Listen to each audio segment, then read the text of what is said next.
আসসালামু আলাইকুম রহমতুল্লাহি ওবরকাতুহু। সম্মানিত দর্শক, আজকের যে কন্টেন্টটি তৈরি করছি এবং যে বিষয়গুলো বলছি, অন্তঃস্থল থেকে আমি প্রাণান্তর চেষ্টা করেছি যে এই বিষয়ে কোনো কথা না বলার জন্য। কিন্তু বিষয়টি এতটা ওপেন সিক্রেট হয়ে গেছে এবং দেশের সকল পত্র-পত্রিকা এটা নিয়ে রিপোর্ট করেছে। বাংলাদেশ পুলিশ রেড অ্যালার্ট জারি করেছে। কাজেই নাগরিক হিসেবে এই বিষয়ে এখন কথা না বলে কোনো উপায় নেই। অথচ বিষয়টি এতটা সেনসিটিভ এবং আমাদের দেশের স্বাধীনতা, সার্বভৌমত্ব, দেশের অর্থনীতি এবং এই মুহূর্তে সরকারের যে বিপদ-আপদ, বালা-মুসিবত রয়েছে, এগুলোর উপর রীতিমতো একটি গজব। আমরা যদি সচেতন না হই এবং সরকার যদি কঠোর না হয়, তাহলে এই যে এখন একটা দুর্বল সরকার, এখন একটি গান্ধীবাদী সরকার, এখন বলতে গেলে কেউ বলছে যে এটা প্রো আমেরিকান একটি সরকার। আমেরিকান ডিপ স্টেটের একটা এক্সটেন্ডেড ভার্সন। ডক্টর মোহাম্মদ ইউনূসের একটা এক্সটেন্ডেড ভার্সন সরকার। যেখানে ইউনূস জমানার মতো সবকিছু চলছে, মব চলছে, দুর্নীতি চলছে, অনিয়ম চলছে, সরকারের কোনো একটা জায়গাতে কর্তৃত্ব প্রতিষ্ঠিত হয়েছে। এখন পর্যন্ত আমরা সেই বিষয়গুলো গত ২ মাসে দেখতে পাইনি। ঠিক এই অবস্থাতে বাংলাদেশে ভয়ঙ্কর জঙ্গি হামলা হতে পারে এবং যে সকল খুব গুরুত্বপূর্ণ স্থাপনা রয়েছে, জাতীয় সংসদের মতো গুরুত্বপূর্ণ স্থাপনা, এই সমস্ত এলাকাতে জঙ্গিরা হামলা চালাতে পারে। এই ব্যাপারে পুলিশ রেড অ্যালার্ট জারি করেছে যা বাংলাদেশে ইতিপূর্বে কক্ষনো হয়নি। আমাদের দেশে বহুবার জঙ্গি হামলার ঘটনা ঘটেছে এবং এটা নিয়ে সাবেক সরকার মানে শেখ হাসিনার সরকার যেভাবে তৎপর ছিল জঙ্গি দমনে, আবার একইভাবেই জঙ্গি নিয়ে বহু নাটক করেছে। অনেক নিরপরাধ মানুষকে জঙ্গি তকমা দিয়ে তারা গ্রেপ্তার করেছে এবং জামাত সহ অন্যান্য ইসলামী সংগঠন নিরপরাধ লোকদেরকে কেবলই মাত্র রাজনৈতিক কারণে জঙ্গি তকমা দিয়ে জুলুম নির্যাতন করেছে। এটা যেমন সত্য, তার সঙ্গে সঙ্গে সেই সরকারের সফলতা ছিল যে তারা একেবারে গোয়েন্দা তথ্যের ভিত্তিতে সত্যিকার অর্থে বহু সংখ্যক জঙ্গিকে তারা গ্রেপ্তার করেছিল এবং শেখ হাসিনার জমানায় মোটামুটি জঙ্গি তৎপরতা অনেকটা নিয়ন্ত্রিত ছিল, কিন্তু জেলখানাগুলো জঙ্গিতে ভরপুর ছিল।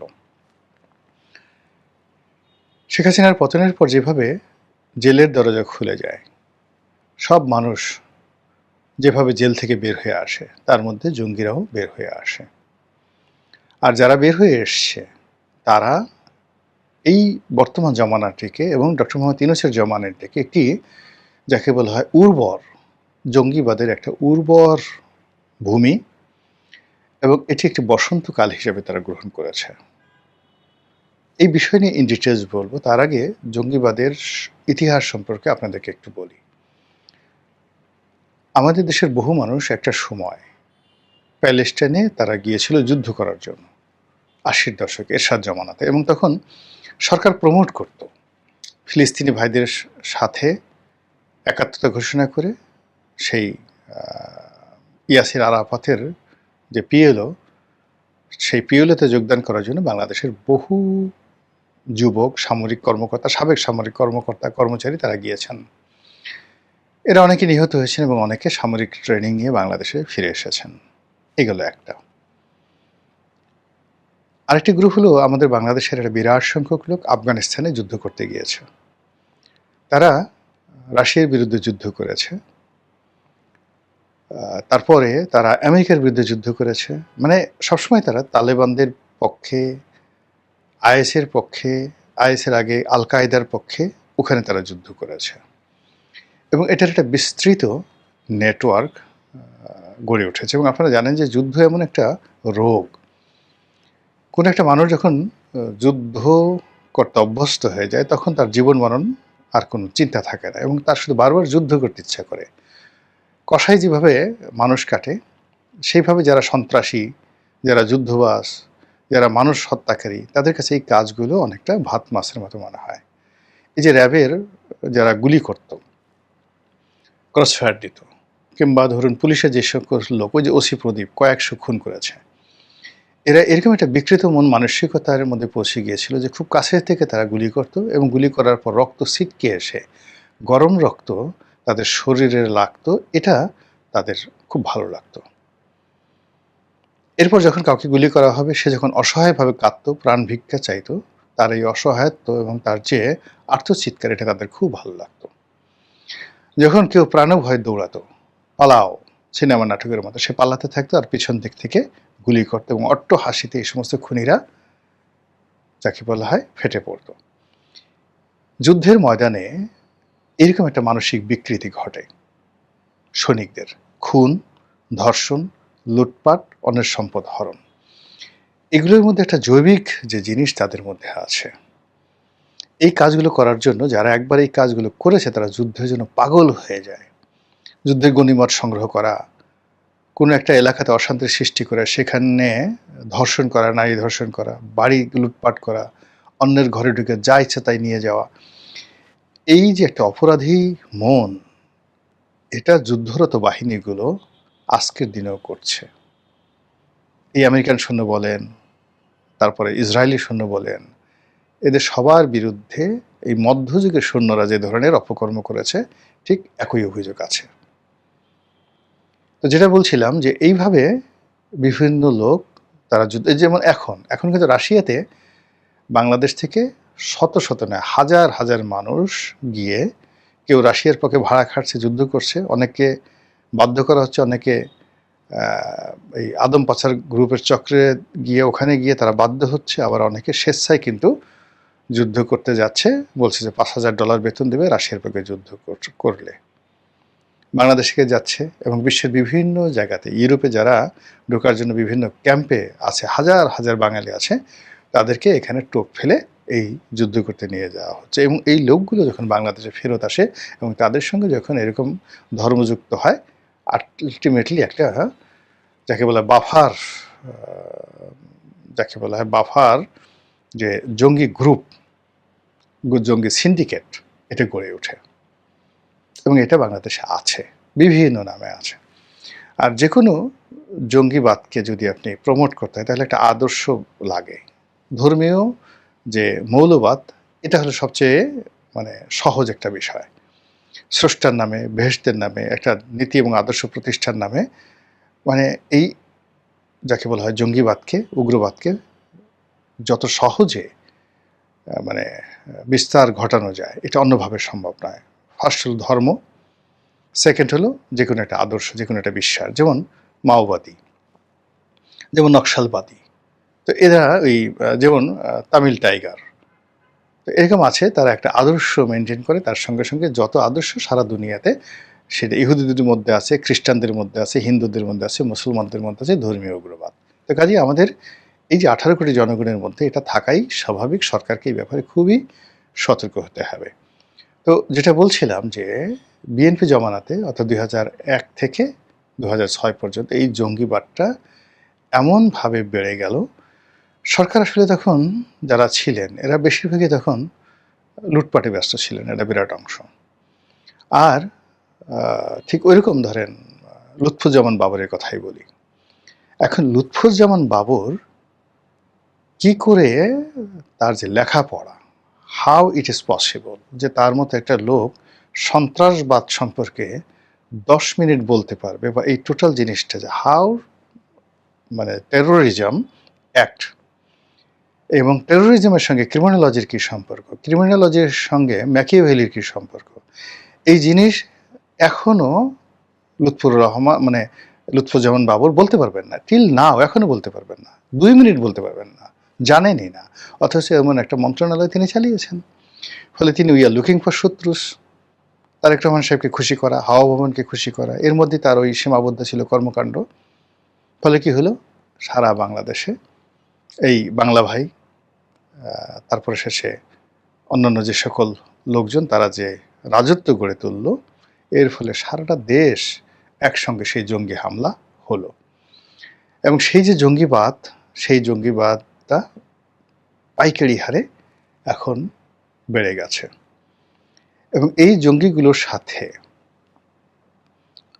তালেবানদের সম্পর্ক আছে, আফগানিস্তানের এই জঙ্গিবাদের সঙ্গে মিডল ইস্টের যে আইএস, এখন ওখানে আইএস নাই, কিন্তু বাংলাদেশে আইএসের অস্তিত্ব রয়েছে।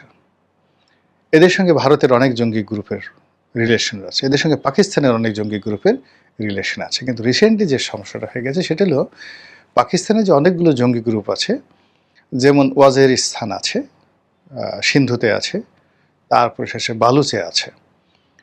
তো এক একটা জঙ্গি গ্রুপ এক এক রকম তাদের লক্ষ্য উদ্দেশ্য নিয়ে তারা সেখানে কাজ করে। কিন্তু এর মধ্যে সবচেয়ে যেটা হলো তেহরিকে তালেবান পাকিস্তান, টিটিপি।